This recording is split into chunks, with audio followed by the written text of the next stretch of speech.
नमस्कार, मी डॉक्टर गणेश बाबासाहेब मिसा, नवजात शिशु बालरोग तज्ञ। तर आपल्याकडे 1 महिन्याचं बाळ आलेलं आहे आणि या बाळाच्या आईचा कन्सर्न असा आहे की बाळाच्या डोळ्यामधून घाण येते। कधी घाण येते काही? सकाळी दिवसभरात 2-3 वेळा। कशा पिवळ्या कलरची असते का पांढरी असते? पिवळ्या कलरची असते। आणि पाणी पण येतं डोळ्यातून? पाणी थोडंसं येतं। पिवळ्या कलरचं डोळे लाल वगैरे नसतात।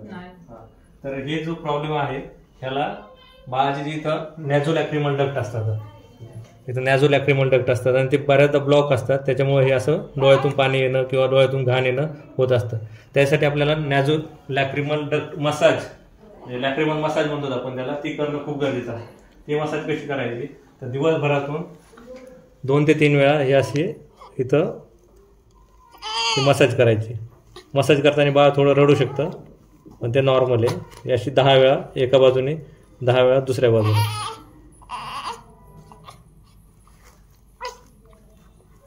अशी मसाज करायची। दोन्ही बाजूने 10-10 वेळा करायची। असं दिवसभरातून 3 वेळा आपण ही मसाज करू शकतो।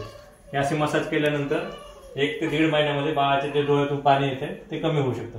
काही बाळांमध्ये 6 महिन्यांपर्यंत पण हा प्रॉब्लेम दिसू शकतो, पण ते पण नॉर्मल असतं।